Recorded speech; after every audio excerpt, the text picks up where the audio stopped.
आदाब नाजरीन, मैं हूँ आपके साथ मिसबा और आप देख रहे हैं तस्नीम टीवी। आज की हमारी इस खास पेशकश में हम बात करेंगे एक और अजीम सूफी बुजुर्ग के बारे में। तो आइए जानते हैं।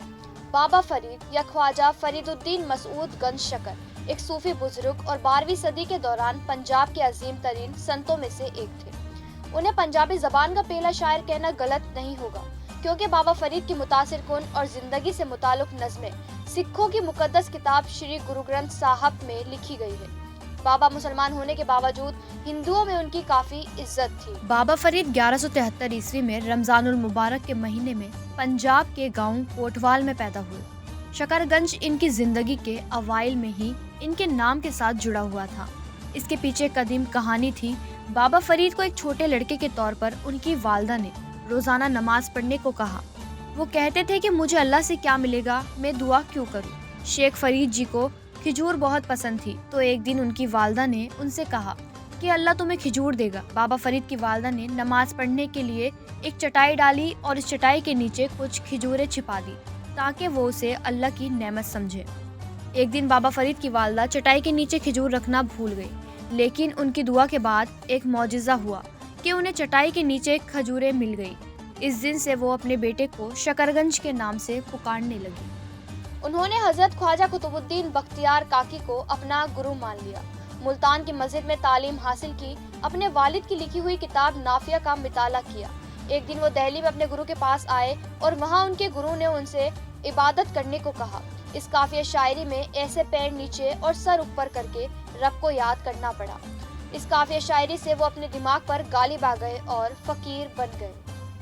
बाबा फरीद को सिर्फ 16 साल की उम्र में हज पर भेजा गया, जहां वो अब्दुल रहीम अंसारी के घर ठहरे। बाबा फरीद की पंजाबी जबान पर काबू पाने और रवानी को देखकर एक फकीर बाबा पेशीन गोई कि वो एक दिन अजीम वली बनेंगे। पंजाब से वापसी के बाद बाबा फरीद को इल्म दीन हासिल करने के लिए दिल्ली भेजा गया। बाबा फरीद अरबी, फारसी और दीगर ज़बानें जानने वाले बुजुर्ग थे, लेकिन उन्हें पंजाबी ज़बान से बहुत लगाव था, इसलिए उन्होंने अपने तमाम इशार पंजाबी ज़बान में लिखे। बाबा फरीद ने पंजाबी ज़बान में अदबी काम किया। इस वक्त पंजाबी ज़बान को कम नफीस समझा जाता था। बाबा फरीद अपने इशार के लिए दूर दूर तक जाने जाते थे। बाबा फरीद की तसन्निफ से पहले पंजाबी अदब में इतना मादा नहीं था, क्योंकि आज मौजूद है लुत्फ इंदौर हो रहे हैं, वो पहले महदूद थे। उस वक्त हिंदुस्तान के सूबा पंजाब में वाक़े शहर फरीदकोट का नाम बाबा फरीद के नाम पर रखा गया था। कहा जाता है कि बाबा फरीद का शहर मोखुलपुर के नाम से जाना जाता था और वो 40 दिन तक राजा मोखुल के किले के पास तन्हाई में बैठे रहे। बादशाह इस खुदाई हस्ती से बहुत मुतासिर हुए और इस शहर का नाम अपने नाम के साथ जोड़ा। वो जगह जहां बाबा फरीद ने बैठकर मरकबा किया, उसे बाबा फरीद का टीला कहा जाता है। शहर में हर साल बाबा को याद करने के लिए 21 सितंबर से 23 सितंबर तक 3 रोज़ा त्योहार बाबा शेख फरीद आगमान पर्व मेला मनाया जाता है।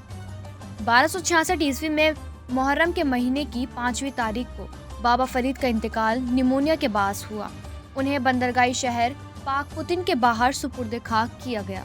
पाकपुतिन को बाबा फरीद ने अजीम सूफी इफ्कार की आम जगह के तौर पर तामीर किया था।